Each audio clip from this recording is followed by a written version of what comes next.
9h, 11h. Qu'il est... Europe 1 Culture Média. Le monde de demain, tant qu'il a pris nous appartient. La puissance est dans nos mains, alors écoute ce refrain.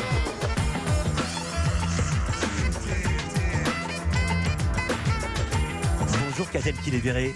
Bonjour. Qu'est-ce qu'on écoute, qu'est-ce qu'on entend? Dites-le. Le monde de demain. Le monde de demain de NTM. Et le monde de demain, c'est également une série à voir sur Arte. Ça démarre ce soir à 21h à la télévision, mais c'est déjà en intégralité sur arte.tv. Série primée au Festival Sérimania. Vous en êtes la co-réalisatrice avec Élie Cisterne. Et au cinéma, vous aviez signé Un poison violent, je vais le citer, prix Jean Vigo 2010, Suzanne, ou Réparer les vivants. Anthony Bajon, bonjour. Bonjour. Vous êtes acteur, vous avez quel âge? J'ai 28 ans. Je demande votre âge. Oh là, vous paraissez moins. D'autant qu'on va raconter tout ce qui s'est passé. On vous a vu dans La prière au nom de la terre. Et dans le monde de demain, vous êtes Bruno Lopez, alias Cool Chain d'NTM, né en 94, donc après l'éclosion du groupe et du mouvement hip-hop en France. NTM, ça vous parle encore? Ça vous a parlé? Ça me parle maintenant, désormais, ouais. Ça m'a parlé à partir de la série, c'est vrai que... Mais pas avant.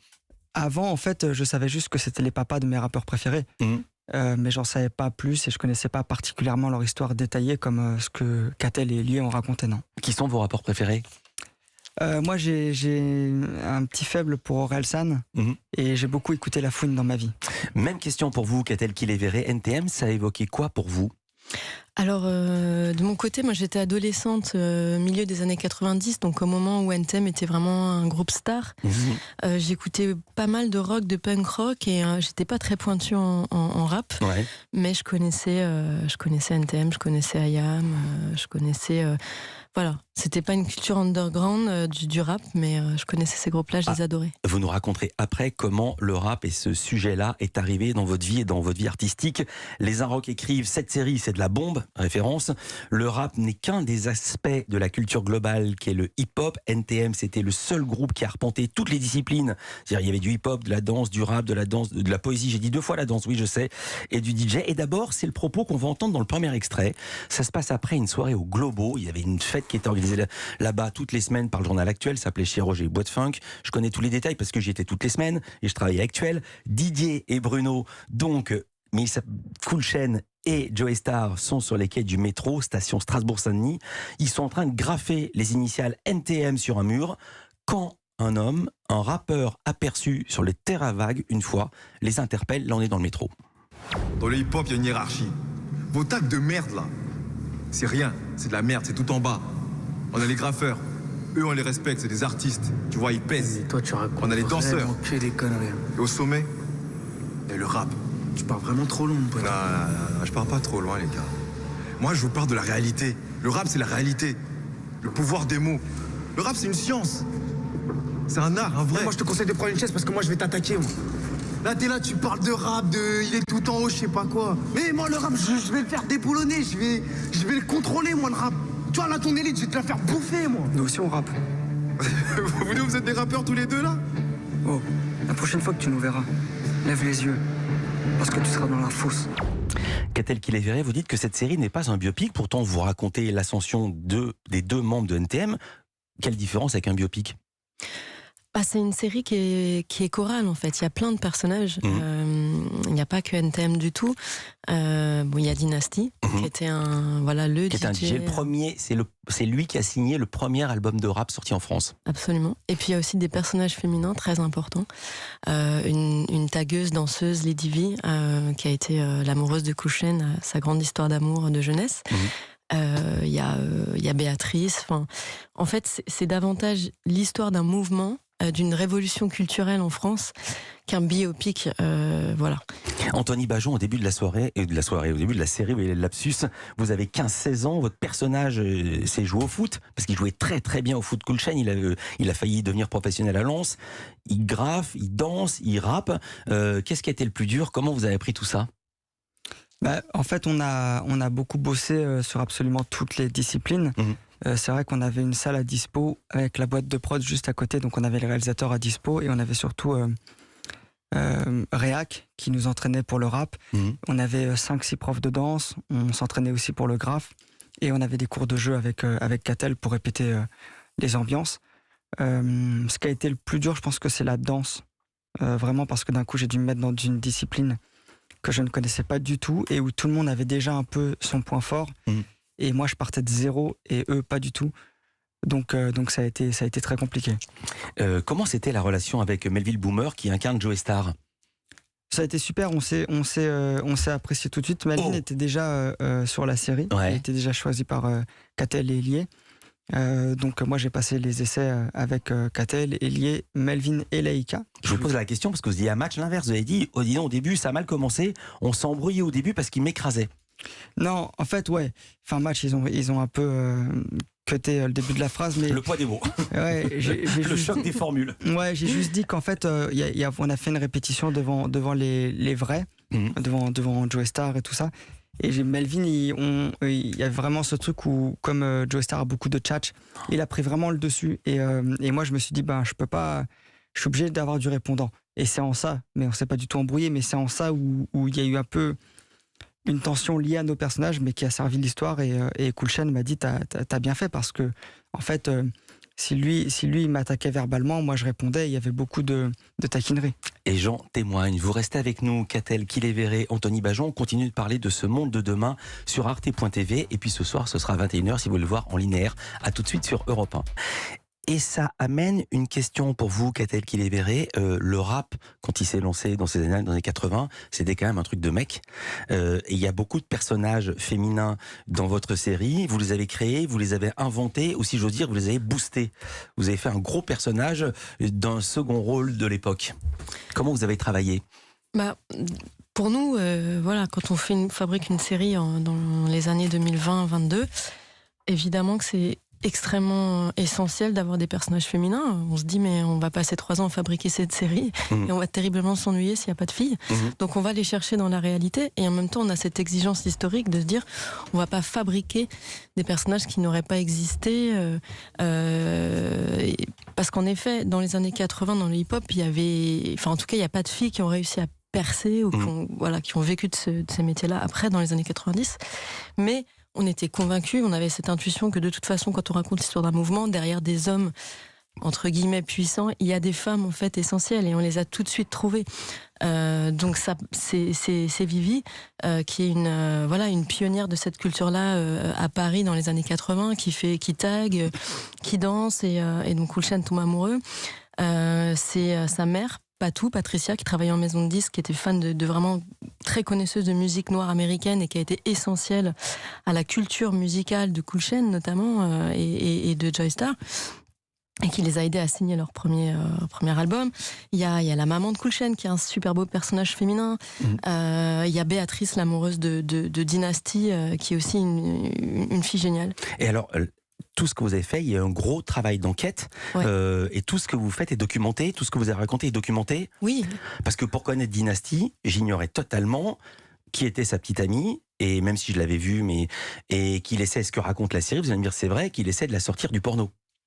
Oui, c'est en tout cas Daniel, on a passé des heures et des heures avec lui à écouter son histoire, et quand on s'est rendu compte de l'importance qu'avait eu cette histoire d'amour pour lui à cette époque, ça nous a semblé essentiel d'en parler, de la raconter et de raconter plein de choses à travers cette fille. Je veux dire par là que ce détail n'a pas été inventé. Non. On parlait aujourd'hui avec Luce Bernard de la série The Crown où les scénaristes ont inventé des événements qui seraient survenus, ou des discussions à la famille royale, ou des relations qui n'ont pas existé pour améliorer, pour magnifier le scénario. Là, c'est pas ce qu'on a fait du tout. C'est-à-dire que nous, on a une exigence de véracité par rapport à cette histoire, parce qu'on avait une responsabilité énorme. C'est quand même la naissance d'un mouvement culturel en France essentiel, et il ne s'agit pas de mêler de la fiction au document, pas du tout. Cool Chain et Joey Starr sont au générique. Quelle a été leur part de travail d'implication ? Est-ce que vous avez été choisi ? Est-ce que vous avez été validé, pour employer un mot à la mode, par Cool Chain dans votre rôle, Anthony Bajon, puisque c'est vous, Cool Chain jeune ? J'ai été choisi et validé par les réalisateurs. Et je pense, c'est Catel qui doit répondre, mais je pense que Cool Chain a eu son mot à dire, au même titre que Joey Starr a eu son mot à dire pour Melvin, et que Dynasty a eu son mot à dire pour Andranik. Comment s'est passée votre rencontre avec le vrai personnage ? Plutôt avec la vraie personne. Comment s'est passée la rencontre, le personnage et la personne ? J'arrive à faire une bonne question. C'est vertigineux de rencontrer Cool Chain, parce que pour tout ce qu'il représente, c'est un monument. Et à la fois, donc ça c'est pour le personnage, c'est très difficile, parce qu'on se dit putain, le mec est bon en tout, il va falloir assurer partout. Et en fait, Donc ça a été le cas, il a fallu bosser énormément pour être à la hauteur de ce que lui, il avait comme exigence et ambition. Et après la rencontre avec lui, elle s'est très bien passée, il est très cool, cool chaîne. Et puis surtout, il connaissait déjà Catel, donc il était hyper content qu'elle fasse un travail sur lui. D'un mot, comment est-il arrivé dans la boucle? Il avait joué dans l'un de vos films. Oui, il avait joué dans Réparer les vivants, parce que je l'avais vu dans un film de Catherine Breillat, où je l'avais trouvé formidable, et donc j'avais pensé à lui pour mon film. On s'est liés d'amitié autour de ça, avec Elie aussi, mon compagnon, et puis c'est comme ça qu'est arrivée l'idée de lui proposer cette série, en fait. Il a dit oui tout de suite? Ouais, Parce que c'est compliqué pour travailler avec NTM, et surtout d'arriver à faire travailler les deux ensemble. Absolument. En fait, je pense qu'il y a eu un alignement des planètes. On a eu la chance d'arriver avec ce projet à un moment où Kouchen et Joystar se reparlaient, ce qui n'est plus le cas aujourd'hui. Et donc, ils se retrouvaient pour la tournée 2018. Donc voilà, on est arrivé à un bon moment. Et donc, c'est Kouchen qui nous a fait rencontrer Joystar. Et voilà. Alors, ce film est une reconstitution, évidemment. Le Globo, on s'y croirait. Les studios de Radio Nova, on s'y croirait. Mais il y a également des documents d'époque, des bandes d'époque, même des vidéos d'époque, voire même des VHS d'époque, comme quand il regarde l'émission HIP HOP, première émission télé à parler de rap en France. C'était présenté par Sydney, c'était sur TF1, extrait. HIP HOP HIP. Comment ça enregistre? Ouais. Sûr? Bonjour les frères et sœurs. Ah oui, je sais, je dis toujours ça, mais c'est cool.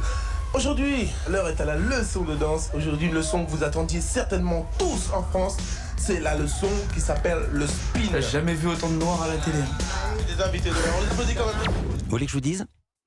Moi, j'étais gamin, j'étais devant mon poste, et moi non plus, j'avais jamais vu autant de noirs à la télé. Il y a vraiment un avant et un après. J'imagine que c'est comme ça que vous l'avez ressenti en travaillant après coup, parce que vous n'étiez pas né quand c'est arrivé, ou presque. Oui, nous on était trop petits, trop bébés.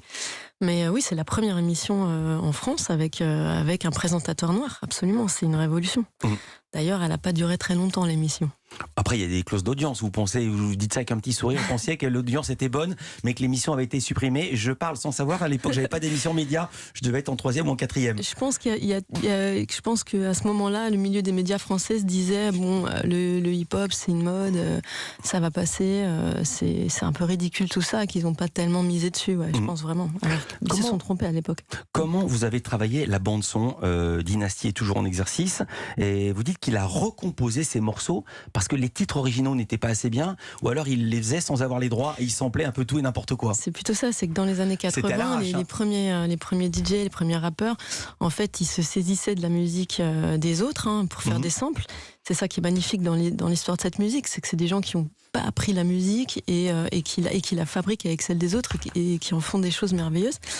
Et évidemment, à l'époque, ils ne s'occupaient pas trop de savoir s'il fallait payer quelque chose, s'ils avaient les droits. Et donc, c'est des morceaux qu'aujourd'hui, on ne peut pas forcément utiliser pour ces raisons-là. Donc, on a demandé à Daniel de recomposer ses propres morceaux dans l'esprit de l'époque. Daniel, c'est Dynasty. Et vous êtes mis plutôt à écouter la musique de l'époque pour vous imprégner de ça et de la bande-son. Anthony Bajon. Vous avez acheté une platine? Ouais, pas encore. Pas encore. Non, je vais le faire. Je vais réécouter toute cette période-là, mais je pense que j'avais besoin d'un petit break aussi, avec tout le côté hip-hop. Parce que c'est vrai qu'on a tellement tous donné dans cette série que moi j'ai besoin de prendre un peu de recul par rapport à tout ça. Alors, il faut que je retrouve ce que je voulais vous demander, ça y est, j'ai retrouvé sur ma feuille. Selon le directeur de la fiction d'Arte, il s'appelle Olivier Voteling, je vais le citer, Le Monde de demain est la coproduction la plus chère d'Arte et la plus risquée.